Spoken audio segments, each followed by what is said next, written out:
All right, we are live. Actually, the fun thing I was going to say about this episode, because I had episode 70 the other day, Pat. If you don't know who this is by now, this is Pat Lane, host of the Patriots Station podcast. You can see him on SB Nation's Pat's Pulpit. But this is episode 71, named after Michael Onwenu, number 71 for the Patriots. My boy. Super Bowl 51 hoodie, Super Bowl 59 hoodie. Yep. Oh, Pat, it's good to have you back. A week away from free agency. How are we feeling? Hey, man. Thanks for having me back on. I appreciate it. I'm awfully excited, and I'm excited to see Michael Onwenu and Trent Brown on the same offensive line. That is a whole lot of man. And maybe they can. We'll see. We'll get into what the offensive line would look like. But if he's going to play guard, maybe we could switch him over to left guard or right guard. Just put him next to Trent Brown and try to wreak some havoc on that side of the line. Exactly. That's all we asked for. And I also love everybody too. And I saw you were getting into some people on Twitter about it, how everyone's like, oh, but you don't have a quarterback. It's like, you need a good offensive line to protect your quarterback. Like, I think that's a thing that not a lot of football fans get. Like, there's a lot of like the people like you and I, the ones that are dialed into the game. Like, yeah, we understand that. Look, you need a good offensive line. But to me, it's always one of the most underrated positions on the field. Absolutely. I mean, look, you can't run on a successful offense without an offensive line. And if you have a great offensive line, you can get by with a mediocre quarterback and theoretically a mediocre running back because you have time in the pocket. They're going to open up holes for you. There are a lot of different things that you can do. And, conversely, look at the Super Bowl right now. I know two guys got hurt, obviously, but like Mahomes running for his life back there. And it's because the offensive line, obviously from some injuries, but either way, the offensive line was trash and they were getting killed. And so, if they have an offensive line, I'm not saying they win that game if they have an offensive line, but at least they can have some semblance of an offense where they just couldn't get anything going. And so that, anyone that says that Gary Tanguay tweeted out, oh, who boring, who cares? Like, what are you nuts? Like, this is the most important thing. You have to have a good offensive line. And the Trent Brown thing is interesting because who knows what's going to happen as far as next year is concerned, right? He signed a 1-year deal. We still don't know the terms of it. It's going to be up to $11 million. But what I would think is going to happen is that there's going to be a lot of, not a lot, but a decent amount of incentives in there. And I would think with offensive linemen, it's typically playing time incentives. And so what happened, he was hurt last year. So those playing time incentives, a lot of them are not likely to be earned. And all that means is that whatever it is, you didn't reach last year, right? So it doesn't matter what it is, right? So, but any not likely to be earned goes on next year's cap, the 2022 cap. So it does give them some flexibility if there is some not likely to be earned stuff where it's like, yeah, he may not count $11 million against the cap, might only be $6 or $7 million against the cap. And that could make a big difference.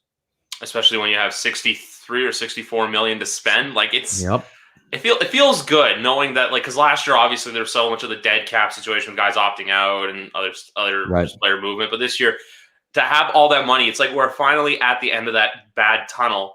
And even to your right with the whole mediocre quarterback thing, like if our offensive line last year wasn't as good as it was, like who knows if 7-9 was even a remote possibility? Like this team could have been worse. Right. And that's that's the thing. And listen, I'm going to get right into it. I'm going to jump right into it because I wrote an article about this the other day and people were mediocre on this. But for me personally, I'm bringing back Joe Thuney. And, I got into it with Greg Bedard this morning or yesterday, whenever the hell it was or whatever, saying, them franchising him was stupid and it was dumb. And they, if they got rid of him, they would have gotten a 3rd round comp again for him this year. Whatever. Fine. Okay. First of all, if he walks this year, you get a 3rd round comp for him. Whoop-de-doo. Like, who cares? Like, what difference does it make? Right. So fine. But the other thing for me is that what I look at, for me personally, is that the guy's one of the best guards in the league. Right. Yeah. You have the cap space. You have the cap space to go out and get him. Now, Isaiah Wynn, and you could say whatever you want about Isaiah Wynn. And the issue, I guess, with Isaiah Wynn is what are you going to get back for him if you trade him? But we know it's going to be $10.3 million or $10.1 million next year for Isaiah Wynn if they pick up the 5th-year option, which you should because it's dumb not to, unless the guy really sucks. It's stupid not to pick it up. So you might as well pick it up. And then after that, even if he's a mediocre, say he's a top 15 tackle in the NFL, he's getting $13-14 million a year after next year. So if you're telling me I got to pay Joe Thuney $15 million a year, which by the way, Joe Thuney was the 2nd highest paid guard last year at 14.7.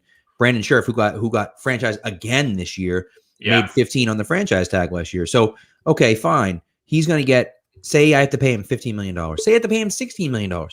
Don't you think $16 million for the next 5 years is better than, say 10 for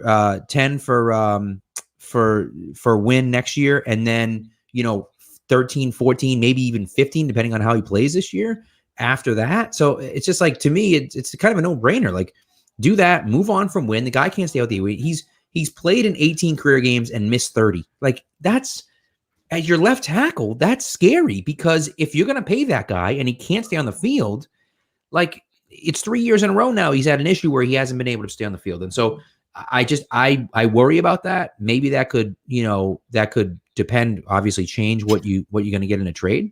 But like, he's a left tackle and he's been good when he's been healthy. So you can sell people on that. Hey, you got him for $3 million this year and $10 million next year. Like, try him out, see what happens. That's worth a third round pick, exactly. And then you fill in your gap between 46 and 96, Yeah, exactly. That's the big thing too, because we obviously saw today the compensation picks came out. Patriots got a little hosed on that. Even too, like, I saw you were tweeting about it, Spags. There was a bunch of other people too as well. I believe Henry McKenna from USA Today, who does I'm trying to remember the name of is it Patriots Wire? I think so. It's Patriots Wire.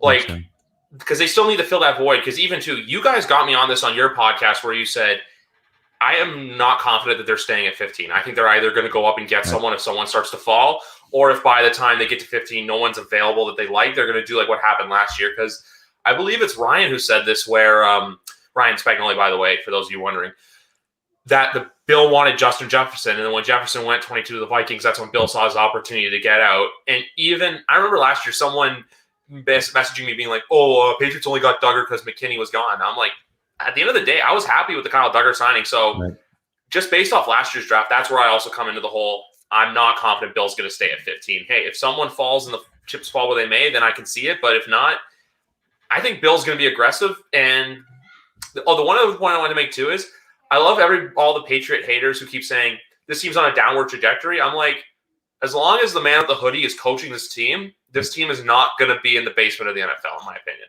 Right. And that's really what it comes down to, is that Bill is the guy that's running the ship at this point still. And look, there are a lot of holes. Absolutely. There's definitely a lot of holes everywhere. But remember that this team last year went 7-9. They had a really good chance of winning 3 more games and going 10-6. They had an outside chance of winning 5 more games and going 12-4. So you look at it and just say, yeah, they were 7-9, but like, that 7-9, 11-5 window, there's not much of a difference, right? And so some of the play on the field, of course, whether it be the quarterback or whether it be the defense or whatever, okay, fine, it wasn't great. But at the end of the day, they're a well-coached team. They still have a good defense. They have young talent on that defensive side. And then their offensive line is great, still great. And it's going to continue to be great. And as long as that happens, you're going to have an effective running game. And if you have an effective running game, if you can get a guy that can throw the ball, right? Now, you're going to have a better wide receiver one than Jacoby Myers. Love Jacoby Myers. I thought he played great last year. And they need a number 1 wide receiver, though, because what that does is then kind of slot everybody down, right? Myers goes to a wide receiver 2. Bird goes to a wide receiver 3. Maybe you pick up another wide receiver to be like a wide receiver 4. Maybe you draft a guy. So, like, that's what you need to do. But you need a guy that's better than Jacoby Myers as your number 1, because he can't function as the number 1 wide receiver, and he's not built that way. It's not fair to ask him to do that, And so it's just one of those things where it's like I always go back to the defensive side of the football when I think about Hightower coming back. People are like, oh, Hightower stinks, and it's like, anyone that says Hightower stinks clearly has no idea what they're talking about. And you just say, oh, the PFF grade of KVN is better than I don't care. I simply don't care. Hightower is arguably the most important person on that defense, but if you go back a few years, with Felger and Maz calling Van Noy terrible and he stinks and he's a terrible person, all this crap, the reason why he looked so bad is because he was playing in Hightower's spot because Hightower was hurt. Yes, 2017. And then, right, and Hightower comes back, and then what happens? Van Noy plays his position. Hightower plays his position. All of a sudden, Van Noy excels in his spot because he's playing his role that he should be playing, and Hightower's doing his thing, quarterbacking the defense, and and playing well as well with himself. And so that's the thing, is that, you kind of slot everyone back. So wide receiver is kind of the same way. It's like, yeah, you got a number 2 playing number 1. Exactly. I mean, like, you need a number 1 playing number 1. And then that number 2 all of a sudden is going to look a heck of a lot better playing number 2. And that number 2 now goes back to number 3. And that number 3 looks out. So it's like, So that it's that trickle down effect of like, once you get the guys in the right spot, that's really where you can see them, excel. Exactly. And even too, I want to go to the tight end position for me because obviously last year we drafted the two guys, Ossie, Keene. I love that route that he ran against the Jets, but at the same time too, I'm like, where was this all year? Yeah. But it's just because it's the same thing to me with those two guys where I feel like obviously they didn't get enough playing time, but at the same time too, there wasn't someone there to like develop them. Like Pat and I were talking about this off air, and I bring this up a lot on the podcast, but the Dynasty by Jeff Benedict. Gronk and Hernandez. I know that one of those players is a very sensitive subject, but right. They didn't become as good as they were, not only because of Tom, but because of Algie Crumpler. That's a blast from the past name.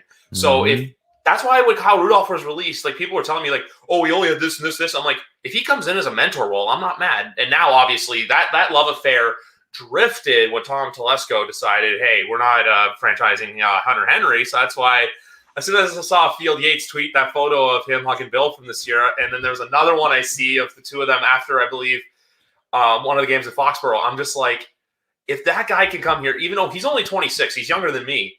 Yeah. But if he can develop two young guys and even to have Keene go into that blocking role, like I'm not opposed to it. And that's the same thing too with tight end. It's just another one of those critical positions that can make or break your team. Like look at Kansas City. Yep. No, and that's true. You know what? I'm not as high on Hunter Henry as other people are. I like Hunter Henry. He's not much of a blocker. He's kind of more of a receiver than he is a blocker. Jonnu Smith is kind of similar to that, but he's a little bit more of a blocker than Hunter Henry is. And I feel like I'd rather go the Jonnu Smith route because he's going to be cheaper.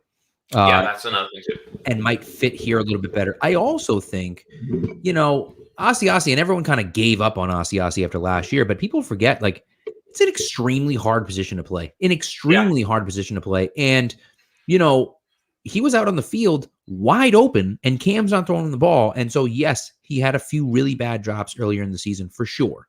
But like when you're wide open all the time and the guy doesn't throw to you, it's kind of like, what am I doing out here? And that can definitely get in the psyche of a guy. And look, no offseason, no OTAs, no nothing, right? Look at TJ Hawkinson. Look at how bad TJ Hawkinson looked in his first year. And then look at what he's done since. Noah Fant is still hasn't popped yet. And so it's like tight end is a really hard position to go from college to the pros. It's just very, very different. The Dalton Keene one, I didn't like that pick at the time. I don't love that pick. I don't know if he's ever going to make an impact as a true tight end. I do think Ossie can be a guy that can help them a lot. Now, whether he can be a number one tight end or not, I don't know. Right? I don't know if they believe that or not. But there are certain people in the, we had Thor Nystrom on from CBS to do our draft recap last year. And he was like, this guy is a steal. I think he's the best tight end in the draft. He thought, two-way player, can block and receive, can catch the ball. So it's one of those things where it's like, we don't know what's going to happen, but they absolutely 100% have to have someone. And I love the idea of Kyle Rudolph coming in because yes, he's not going to give you much in the way of receiving, but he is a professional tight end. Yes. He knows what he's doing. He knows how to play the game. And Algie Crumpler, I mean, you said it, man. Algie Crumpler stunk when he came here. He stunk. He couldn't receive, couldn't catch the ball. He couldn't run routes, but he blocked pretty well.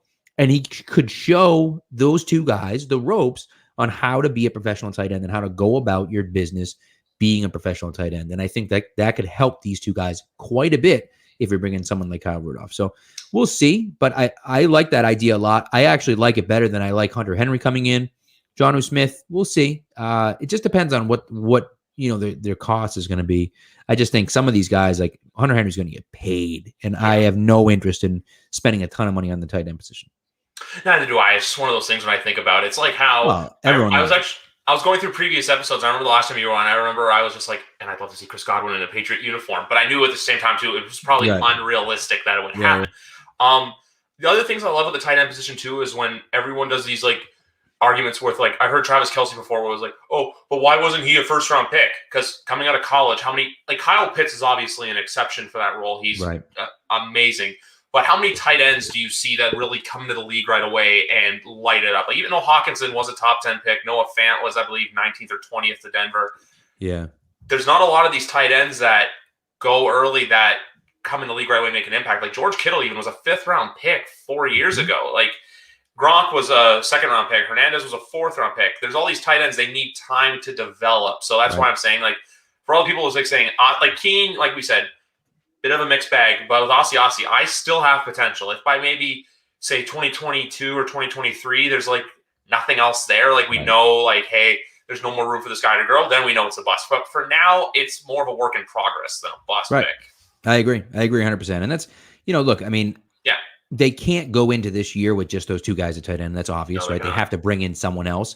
But even with a guy like Kyle, just with an addition like Kyle Rudolph, I think their tight end group becomes a lot better. And I wouldn't be surprised to see them go after a tight end in the draft. A guy like Hunter Long from BC a little bit later on in the draft is a name that keeps kind of coming up when I do mock drafts and stuff. I like Hunter Long a lot, and he's a guy that's going to be drafted in the 5th round or so. And he does a lot of things they like, right? He's a good blocker. He's, not the best receiver, but he can get out there and catch the ball. Actually, funny, he's similar to like a Kyle Rudolph type where he's just a big guy, as a really very willing blocker and yes, receiving, but not like crazy vertical threat or something like that, more of a red zone target, similar to what Rudolph did. So, I wouldn't be surprised to see him go after the position again. Certainly not as aggressively as they did last year, but, I wouldn't be surprised to see it. And I wouldn't hate it either because you need that, especially in this offense, you need that position. That position has to be good. And, obviously it wasn't last year and it wasn't the year before that either. And, shame on them for not addressing the position when Gronk was still here. They should have addressed it when they had Gronk. They could, 2 years in a row, they passed on Dallas Goedert, which I thought was a mistake, which obviously turns out it kind of was. And then the next year they passed on Mike Gesicki. And, I thought both of those guys could be great guys to come in, similar players to Gronk, not as good at blockers, but who is, right? But like, physical freaks, I thought like these are the types of guys that the Patriots really can excel with. And unfortunately they just didn't go after. Yeah, exactly. That's the thing. It's kind of like, wrong place, wrong time. Like they prioritize other positions more. Other guys in the draft I wouldn't mind seeing them take is like a Brevin Jordan out of the U, or even Tommy Tremble from Notre Dame. Like guys you can get day 2 or day 3, even 2 receiver room. I already envisioned Amari Rodgers in a New England Patriots uniform, like one of those later round guys. I have a very strict Amari Rodgers rule. Every single mock draft I do, I have to leave with Amari. I have to every single time, and so which of course means they're not going to draft him. But that's like the guy every single, and like. He's T. Martin's kid. T. Martin was part of the Brady Six. How could you not have that guy? Like if he ends up anywhere other than New England or Tampa, it's gonna be a shame, man. Because like he's part of the Brady Six. He's got to either catch passes in New England or catch passes from Tom Brady. Like that's it. Those are the only 2 options, man. So we'll see. But it would be a shame if he went anywhere other than those 2 places. Exactly, because even too, there's a podcast that you've got me on 2-for-1 drafs. Quick little plug: Austin Gale's coming on here tomorrow night. Oh yeah, but Austin Gale will be live with me tomorrow night. But I was listening to theirs today about the receiver room, and they're even saying like, and this is where I don't want Patriot fans to freak out. But if they don't get someone in the first round, like don't freak out. This is a deep receiving class. Last year obviously was very star heavy, and there was a lot of guys in later rounds like Tyler Johnson out of Minnesota who went to the Bucs. There's going to be a lot of guys available day 2 and day 3 in the draft for receivers. So if the Patriots don't get someone in the first round, I'm not going to be freaking out. Like everyone's going to go, oh, why didn't Bill do this? It's like, guys, let Bill be Bill. Because at the end of the day, what's it called? I think that day 2 and day 3 is more important in the draft room for a team than day 1. Because obviously day 1 is important. You're going out there, you're getting your star. But I feel like day 2, day 3 is where a lot of the arguments come about. Like, how, for example, with that book, I'm going to go back to just a quick spoiler, that how Bill was shocked that Tom was still on the board, and then eventually he was just, you know what, take a shot. Right. Just and that's something like that. No, that's what happens. I mean, and that's it. Like it's one of those things where, in day 2, day 3, you're looking for guys that can be impact players that kind of fit a specific role, right? And you say, okay, this guy that wasn't a first round pick for whatever reason, maybe he doesn't have the skill, or he's not developed, or he's limited in certain ways, but we think that he can still contribute, right? And then you get him in the building, and then who knows? That guy might turn out to be very good. He might turn out to stink. Like who the heck knows? But I think certainly day 2. I mean, Belichick has classically he loves day 2. He loves it, right? He's always drafting the 2nd and 3rd round, and so and that's why I said, to me, the biggest thing for me, and what I've really said, and anytime I do a mock draft, what I said, I've done a few live ones on Locker Room, on the app that we're both on. Better than Clubhouse. Yeah, but I agree. But anyways, but I've done a few, and my thing is this, right? There's like 2 or 3 guys that I'm looking at 15. That's it. Jalen Waddle, Micah Parsons, Kyle Pitts. That's it. Those are the three for me. And maybe if, depending on what happens with Stephon Gilmore, if Farley or the other kid, Surtain. If Farley or Surtain drops to 15, okay, then I'll consider one of those guys. But beyond that, if those four guys are gone, I'm trading out of 15 because you have a gap between 46 and 96, and that's 50 picks in the top 100 where you're not going to have one pick. That's disastrous. And the Patriots won't let that happen. And it happened last year. They had traded their second round pick for Mohamed Sanu. So what did they do? They trade back at 23. They move back to 37 and they pick up 60. Is it 60? I think they picked up. So, something like that. So that's what they were doing is that they said, you know what, we got to get another pick in here. So let's move back and we'll pick up an extra pick, and kind of go from there. And that was, look, is it ideal? No. Like, do you want to have to trade back? No. But I think that there's a lot of talent in this year's draft. I really do. Especially at the places that you're looking for. There's some really good corners. There's a ton of good wide receivers. This wide receiver class, look, the last two wide receiver classes were so incredibly deep, and you ended up with draft picks. You ended up with N'Keal Harry, and that's it over the last two drafts, and that's unacceptable. I'm sorry, Bill. It is. And we talked about, Spags talks about it all the time. There were seven wide receivers drafted after Justin Rohrwasser that made the 53-man roster out of camp. 7. And Rohrwasser never even made the roster. So it's one of those things where it's like you drafted a kicker in the 5th round. Nick Folk was great this year. I get you wanted a kicker. I get it. Number one, that guy was on 0 people's boards. 0. No one even talked about that guy. And so it was like you could have gotten that guy whenever the hell you wanted, right? He doesn't even make the team to begin with. And it's like you had opportunities, right? 2 picks later, you mentioned Tyler Johnson. He went 2 picks later, right? So it's like you had an opportunity to go out and get some of these guys, and you didn't do it. And, that's just flat out, it's negligence is what it is. Like you have to get, and I get it, right? That guy wasn't going to come in. If you drafted Tyler Johnson, he would have sucked. He would have sucked in New England last year. He would have. I'm telling you that right now. Tyler Johnson would have sucked in New England last year. He played in Tampa. He was the 5th option in Tampa Bay. So he went out there, and the scrub corner is covering him. Like, yeah, okay, fine. He got open against that guy. Great. But he would have sucked in New England because they didn't have anyone. But that's not the point. Exactly. You got to get more guys that you can throw out there and at least run some routes that are at least competent wide receivers. And so, they have to address it this year. And I hope they go after multiple guys. They've done it before. They did it with Dion when they drafted Dion Branch and David Givens in 02, 03, I think it was. I believe 02 was Branch. I think it was 02. So they drafted Branch in the 2nd round. They drafted Givens in the 7th round. They've done it. They did it in 2013 when they drafted Dobson and what's his name, Josh Boyce. So they've done it before. They have Malcolm attacked Mitchell. That position.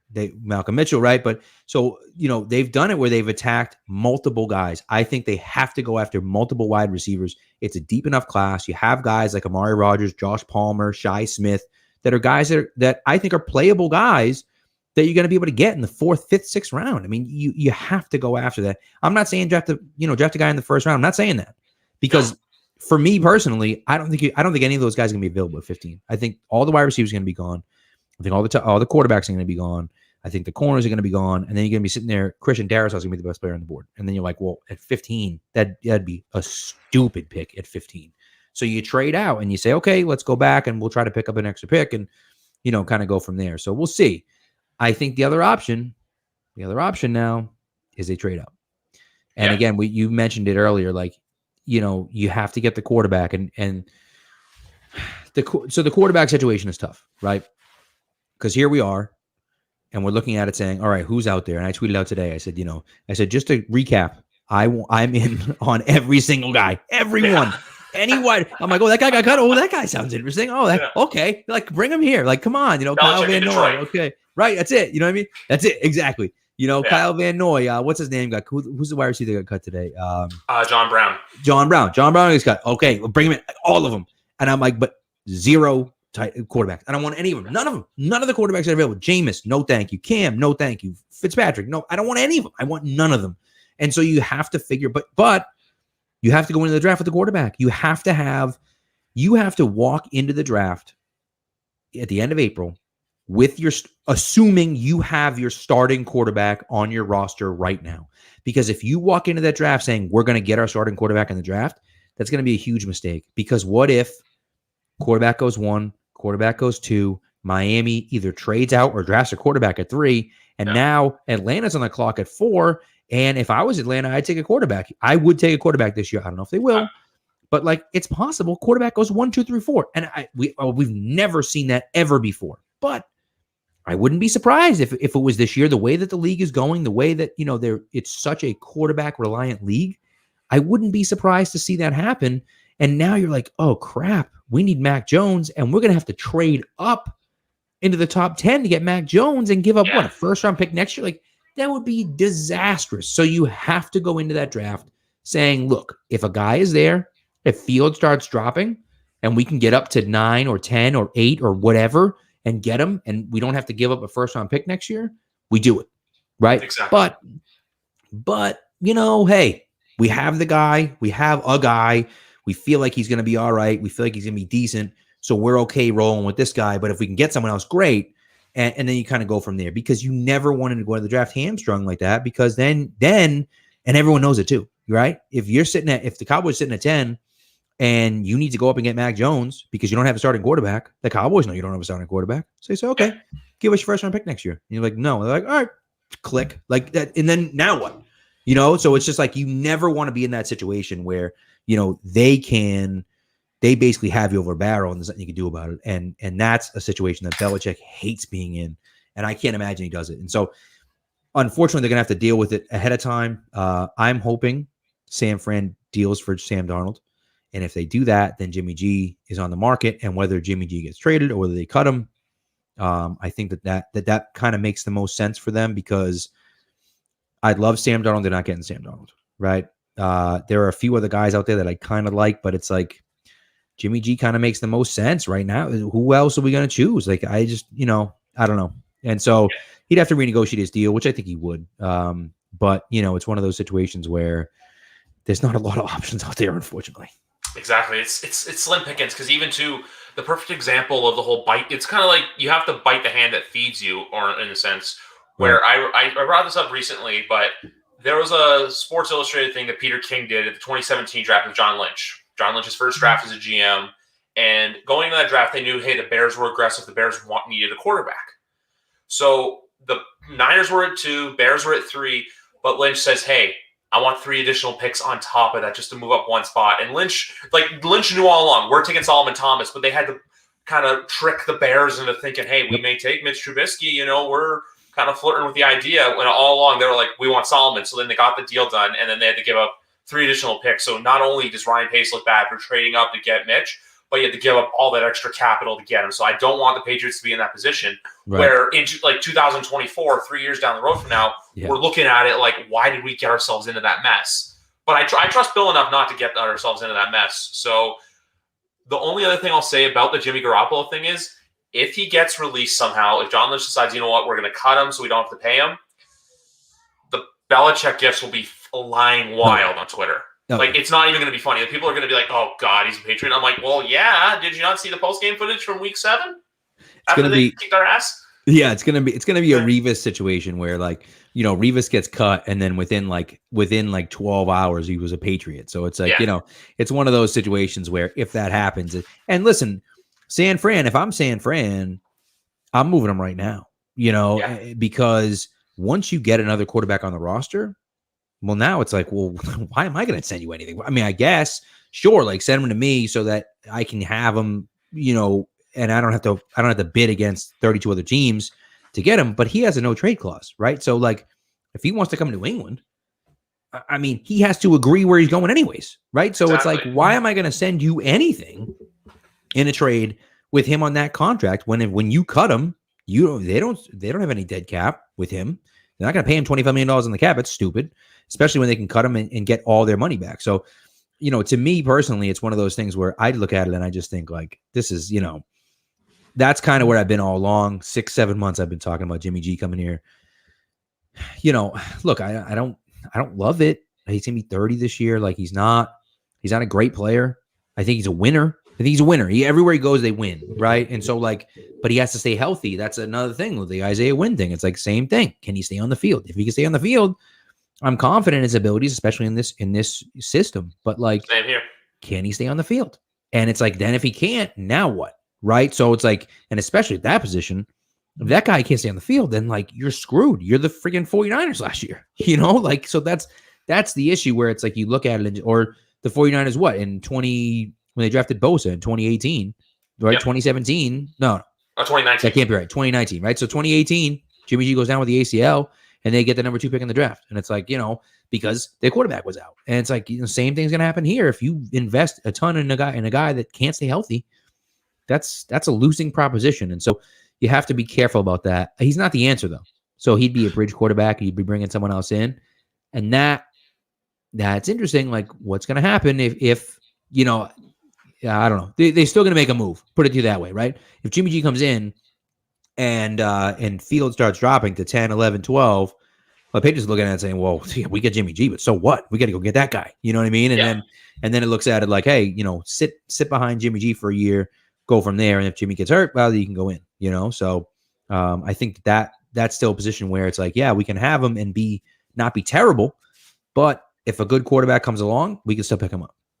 Exactly, because if the right player comes along, like look at the Chiefs in 2017. They had Alex Smith, no obligation to get a quarterback. Andy Reid had a gut feeling. He's like, all right, I believe in this kid from Texas Tech. Drafted him, and look at 4 years later, they've won a Super Bowl. He's the face of the franchise. He's practically the face of the league now. Yeah, he is. And even now there's all those reports coming out later where it's like, oh, hey, the Saints at 11 were targeting him. Like, it was just who moves up ahead of who. So even here, it's 2021 is going to be the same thing. This draft is going to be exciting. It's going to be nerve-wracking. Like, free agency next week's too. Like, it's literally going to be like just looking at the phone, seeing like, oh, who gets released or who are we talking to. But I heard this about the free agency's not next week. It's in 5 days. I can't wait. It's 5 days.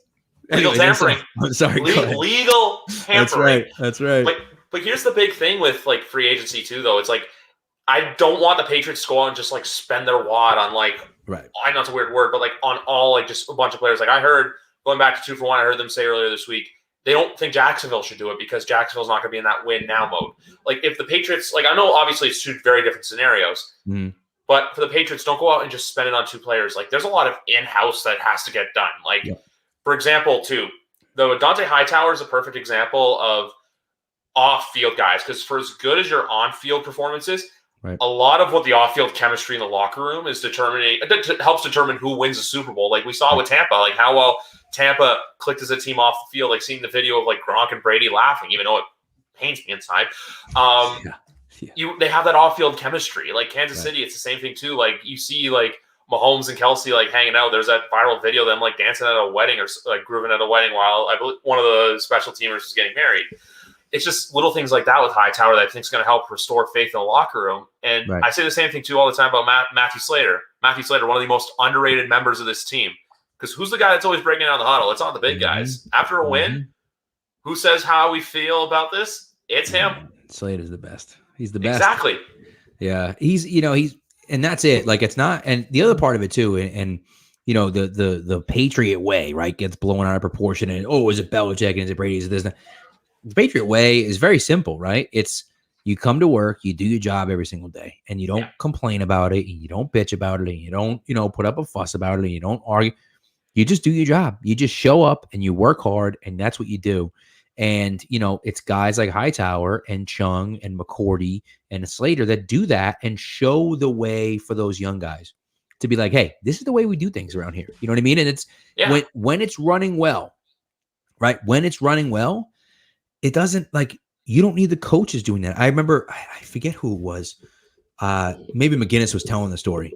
I thought it was a young guy, but either way, young kid, rookie shows up in the locker room with McDonald's, right?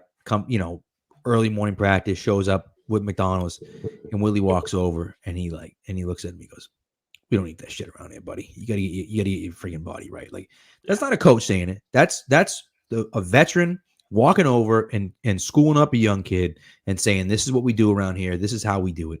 Because when it's running right, Bill's not the guy that's running things, right? Bill's talking to the captains and the other guys that are running things. And that's what you want. And I think that for the most part is how it's worked in New England for 20 years, right? Yes, Bill is that guy, hey, he's kind of running things and he's this and that and whatever. But like for the most part, the guys that are doing the most policing are the players. And that's the way you want it to be because they're all collegial. They all work together. And that's what they have. That's what they've had for a long time. And so guys like McCourty, and I mean, people shit all over McCourty when he made the transition from corner to safety and this and that. And, Bill, I'll never forget after, was it 2011, 2012 season, one of those seasons. Then he looked at, they were in the locker room and he looked at McCourty and he goes, "You can play for me any day, man. I love you, buddy." And that's like, it's just one of the, he loves what he brings to the field. And you said it perfectly, like not just on the field, but off the field too. You have to have those guys and they have a ton of them. And so they're going to be looking for more of them. Now, obviously, you got to have the guys that can produce on the field too, right? So, like, that have their questions maybe off the field or whatever. But, like, we'll see. I want them to get aggressive. They have the least amount of money. They have the least amount of salary cap promised in 2022 and 2023. They have a ton of money this year, and they have a ton of money in the next 2 years. So, I want them to go out, be aggressive and spend. You don't have to spend everything, right? But like you said, there's a lot of guys that Adam Butler has to get paid. Lawrence Guy has to get paid. David Andrews has to get paid. What are they going to do with Joe Tooney? So there are some questions in-house before you can kind of get to that other stuff. But you can kind of push things out a little bit, right? You can say, hey, we're going to give you a big deal, but it's, year 3 is going to be that big bump, right? Instead of year 1, right? As far as salary cap wise. So it's some of that stuff that you can look at and say, hey, we can kind of finagle it around a little bit because they have so much to play with in the next few years. Whereas like a team like the Chiefs, they have nothing to play with in the next few years, right? Whereas like they have to spend everything now, and they were kind of already over the cap anyways, but they have to spend everything now because the next few years it's astronomical what they owe. So that's really for the Patriots. They have the ability to go out and spend, but at the same time, like I don't want them, like you said, like to go out and get Hunter Henry and Allen Robinson. You can't get Allen Robinson anymore. But like, Kenny Galladay. Go out and get Allen. Yeah, right. It's like, why are you doing that? Like, what are you doing? Like, you don't need to spend a ridiculous amount of money on 2 guys, right? Go out and get a bunch of mid-level free agents. Go get Curtis Samuel. Go get Corey Davis. Go get Adam Humphries. Right. So go get John Brown. Casey. And that's it, right? Go get all those guys. Bring them all in. Bring 10, 15 guys in or whatever. And they're going to do that anyways. They're going to bring some. Adam Humphries is an interesting name that they can bring in. There's guys like under the radar. Slot receiver. There's nothing wrong with that. So, but it's also like, to me, it's like there's going to be those guys that we've never heard of where you're like, wait, who's that guy? Who the hell is that guy? And then he comes in and you're like, oh, okay, he's pretty good. So, there'll always be guys like that. Bill's always going to be looking for guys like that. There are some under the radar guys that we won't even be talking about that they'll sign. Yeah. That, of course, everyone will be like, oh, so stupid. And then, like, a few months later, we're like, oh, that guy, he's pretty good. So it's just, that's the way it'll be. But, really, I want them to spend, and they don't have to spend everything on 2 guys. You don't have to get the best guy, but go out there and spend because you have the money to do it. Like, go out there and get some guys, and like I said, to me, the 2 names to me that I want them, and of course, everyone in the league feels the same way, but is Curtis Samuel and Corey Davis. Like, those are the 2 guys for me that it's like Samuel brings something that a lot of guys in the league don't have, and that's speed and explosiveness. He has a different gear of it. Is he a great route runner? Not necessarily, but so what? What difference does that make? Like, give him the ball and let's see what happens. Carolina did a great job of that last year. They hadn't really figured it out until last year, but they did a great job of it last year. Line him up in the backfield, run him, run quick screens to him, run jet sweeps to him, run all that stuff. Like, that's get him the ball. Just get him the ball somehow, and I think that's what they did. They did a really nice job of doing that last year. You can't have 5 guys like that, but you can have 1 guy like that. Cordell Patterson did that with the Patriots for a year and was pretty successful doing it. Exactly. And then he went to the Bears, and now he's he's there, but he's back to his old role. But I just came up with this metaphor while you're talking. It's kind of like, why buy just 1 or 2 like luxury cars when you can have like 10 normal cars that can work just as well that are going to cost you a fraction of the price. Right. That's it. Yeah, like that's the thing. Like, at the end of the day, too, it's would we like to see them sign? Like, I saw like people on Twitter tweeting at Doug Hyatt from Nesson saying like, oh, what are the possibilities that we sign like Galladay and Henry? And it's like probably unlikely. Like, if they can get either one of them, great. if they get like, say if they get Galladay, but it's like, oh, why didn't you get Henry? Because I'd rather have Galladay where you're paying him double digits and then go out and get like a Jonnu Smith or a Kyle Rudolph, who probably will be in a single digit million, even though that still is a lot of money to you and me. Right. But for NFL standards, it's cheap. So all I'm saying is, look, spend your money. You have the money, but spend it wisely. That's the only thing that I ask from Bill. Right. No, and you're right. Right. Go out there and spend it, but don't, I mean, like and Bill doesn't typically do that anyways. We've seen it though, right? And he's had a few hits and he's had a few misses, right? He missed badly on Adalius Thomas, although in 2007 he was great. Obviously, he had some attitude problems that led to him not being so good here. But Adalius Thomas for a year was extremely good. I mean, he had a phenomenal game in the Super Bowl. He was a very good player. He just unfortunately his attitude stunk, and so that was an issue. Albert Hainsworth. Albert Hainsworth was a guy. He's a flyer, right? He was a hey, let's see what happens, But Stephon Gilmore, day one, that one worked out okay, I'd say so. Day one, Danny Amendola, and now Amendola had to take a few pay cuts to stay here, but overall, pretty good signing, So like they've attacked some guys early on and spent decent money on some guys early on, and it's paid off for them, And so we'll see where they target guys like Tim Patrick is a guy that I think that they might go after. Tim Patrick, wide receiver from Denver. No one's really talking about. He's a restricted free agent. They did a similar thing with Wes Welker, where Wes Welker was a restricted free agent. They acquired him by trade, but he was restricted free agent in Miami, and they just called Miami and said, "Look, we're going to sign him to a deal you're not going to be able to match." And so, like, it's just like you just might as well trade him to us, and we'll send you an extra pick. And they said, okay, fine. So they sent him a second and a seventh. And so and they ended up trading for him, and then they negotiated a new contract with him. I could see a similar thing happening with Tim Patrick. I don't know what they're going to put on him. I wouldn't be surprised to see if it was like a third round tender that they put on Tim Patrick, because he's fine. He's not great, but he's fine. I wouldn't be surprised to see like a third round tender on him. And then you call him up and say, hey, look, you're not going to be able to match our offer. So we'll give you a third and a fifth or a third and a sixth, and send him to us. And they'll say, all right, fine, take him, So it's one of those situations. Or maybe they just say, yeah, we're going to give him a deal, and if you match it, you match it. And so we'll kind of see. They screwed up with Emanuel Sanders, who's also a free agent now. Yeah. But way back in the day when he was with the Steelers, was a restricted free agent, and they offered him, they lowballed him, and they thought Pittsburgh wasn't going to be able to match it because they were up against the salary cap, and they did, and they screwed that one up. I think that if you gave Bill some truth serum, he'd tell you he was upset about that one, because he wanted him here, and he would have been a good player here, and he just didn't offer enough, and that's really all it comes down to. And so I think you'll see that happen again this year. Again, I don't know who, but Tim Patrick I think makes a lot of sense. He does a lot of the things the Patriots like, and so again, under the radar, but that's an under radar name, right? If they all of a sudden trade for Tim Patrick, people are like, Tim Patrick, where the hell did that come from? So it's like, it's going to be guys that we're not talking about. It could be a guy like Curtis Samuel too, but it's going to be guys that we're not really talking about. We're not really discussing them bringing in that they're going to get. And that's the same thing with the draft. Like, everyone's, oh, this guy and that guy and this guy. It's like, no, that's why, like, I'm not a big Mac Jones guy at 15.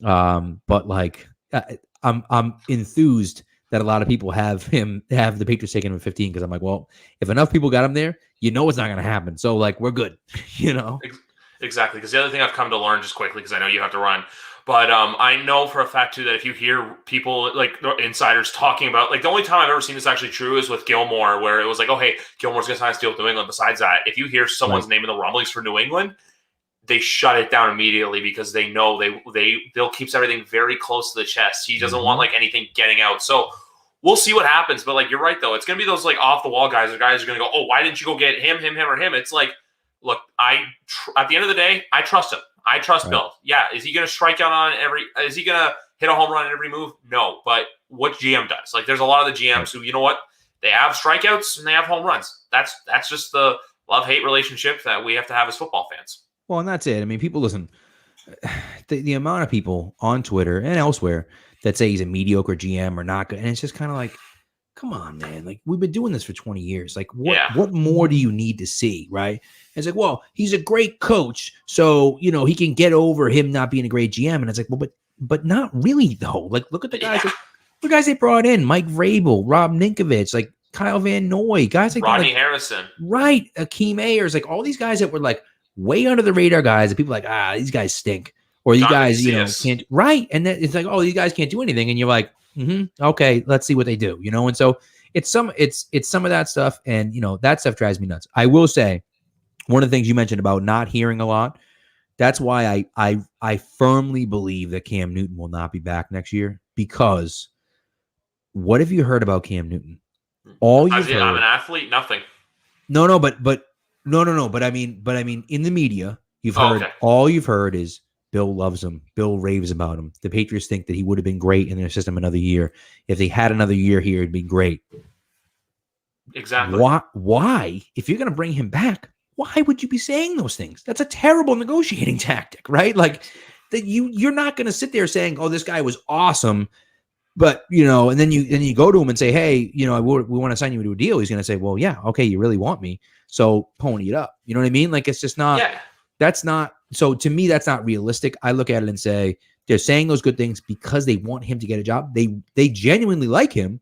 Yeah. But they're moving on from him. But they want him to get a job somewhere else. So they're going to say nice things about him. So the next person will sign. It's like I'm going to give a quick cooking metaphor. You don't put a turkey in the oven without basting it or buttering it. You don't put it in dry. You've got to add ingredients. It's like a steak. You're not just going to cook a steak just like that. No, you're going to add salt. You're going to add pepper.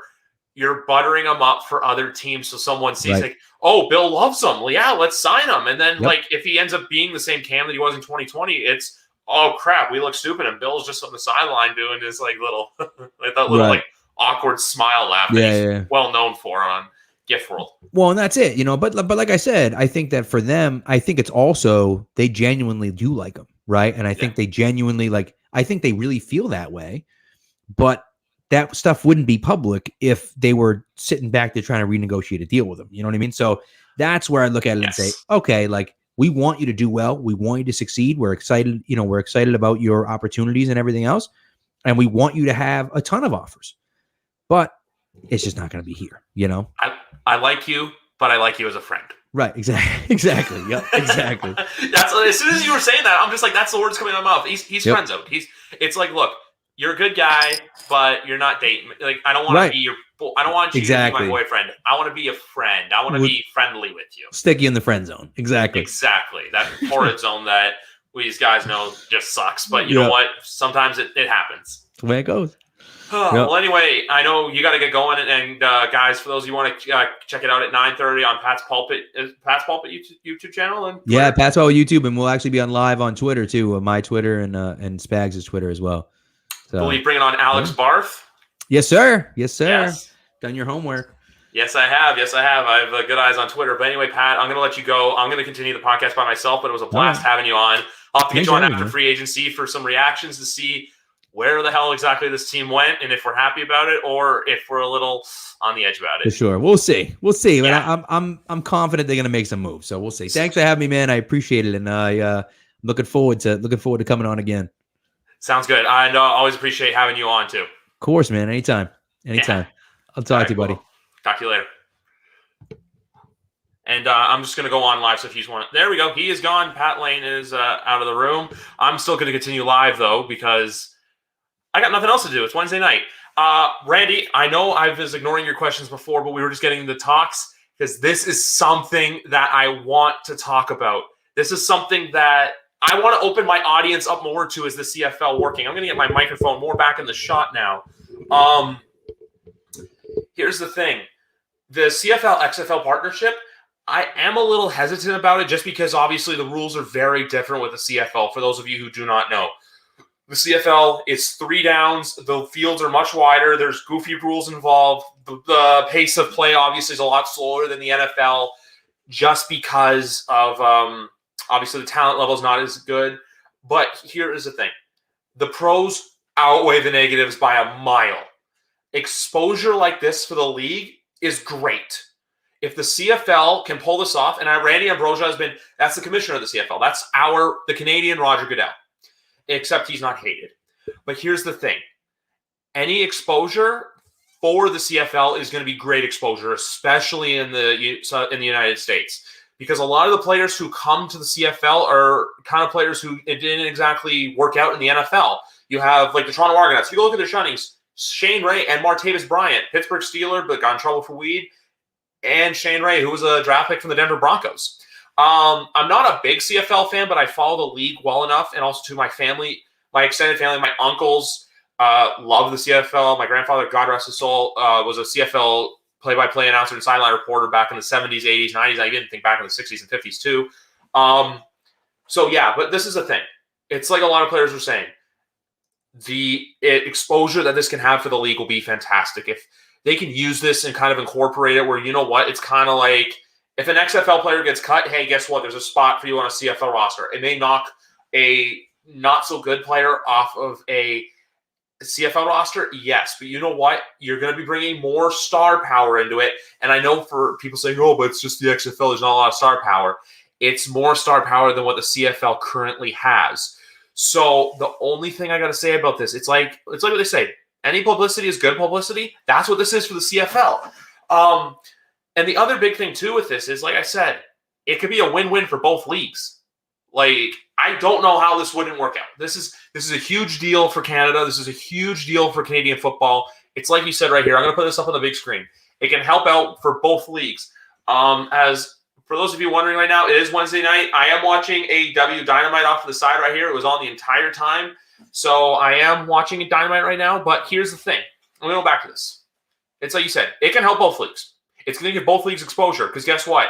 You can see CFL stars who prove their worth in the CFL, you know what, get an XFL contract and eventually get an NFL contract. Because the second incarnation of the XFL in 2020 actually was working out.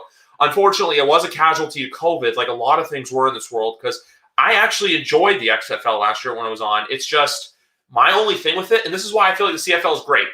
Does the CFL go up against the NFL? Sure. But you know what? They don't go up in all the major ways. Like, they know to stay out of the NFL's way for certain stuff. Like, they rarely play games on Sunday. There's only a few games on Sundays, and the main ones, too, are in the playoffs and the Grey Cup, which don't usually go up against any big NFL games anyway. And then I'm just going to go down other roads. The CFL has Friday Night Football. The CFL has been trying for years to get the younger audience because if you go to a CFL game, it's a lot of older people. They have that older crowd, especially in markets like Toronto, like BC, even Montreal. It's the smaller cities in Canada, like Saskatchewan. I'm just trying to remember what city, this exact city that the Rough Riders play in. It's the Winnipeg Blue Bombers. It's the Calgary Stampeders. It's the Eskimos. It's the Hamilton Tiger Cats. It's the Ottawa Red Blacks. Yes, you heard that right. It is the Ottawa Red Blacks. Those are the teams in the CFL. These teams are only going to get better exposure. These smaller markets. And yes, they're big cities, but you know what? They're big cities outside of Canada. These are not big cities.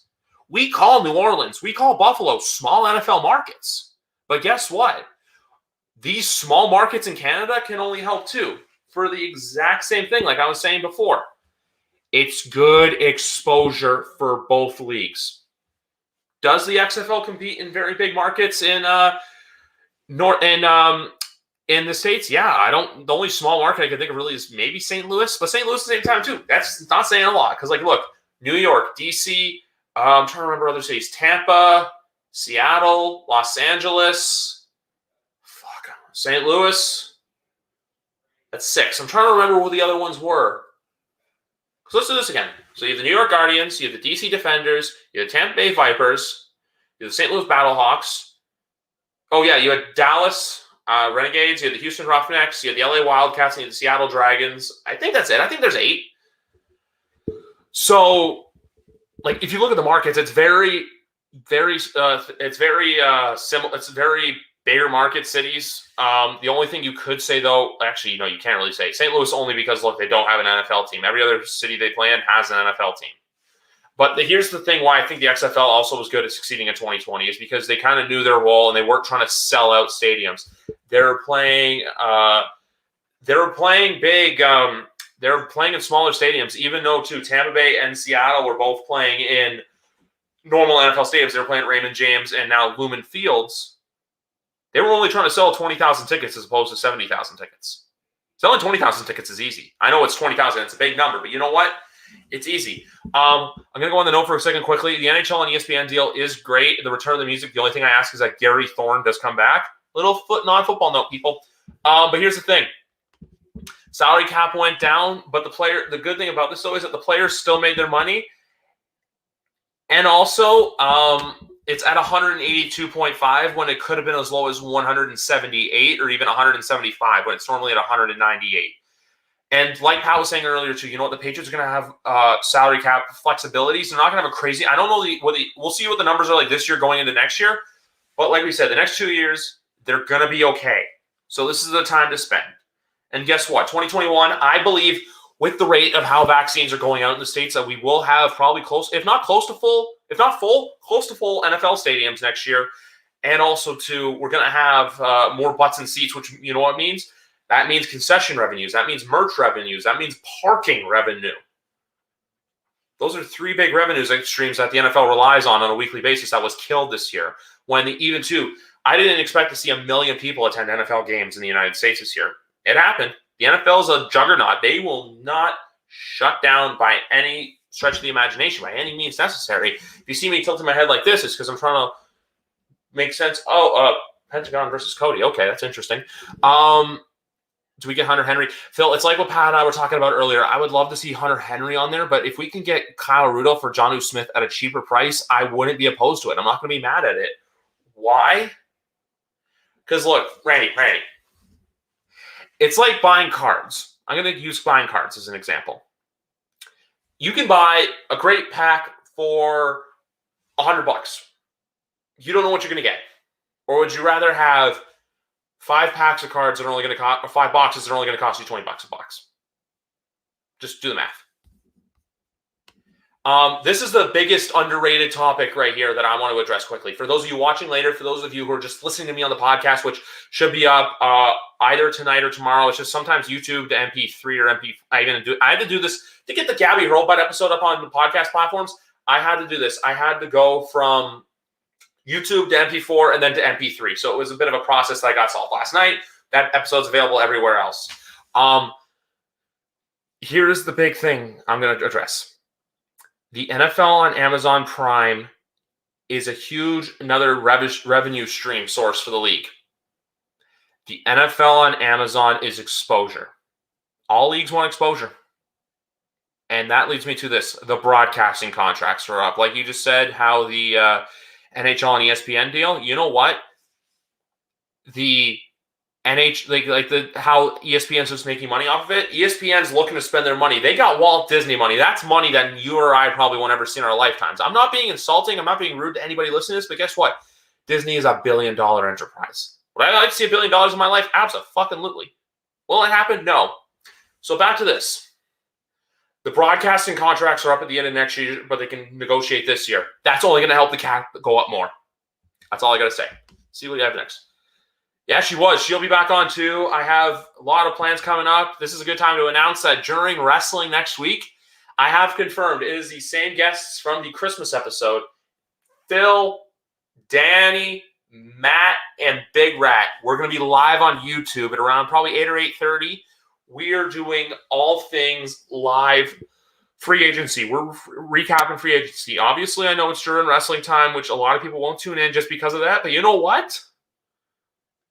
Free agency. This is a football podcast, and I have to cover all things football. That's it. That's the Cole's notes of it.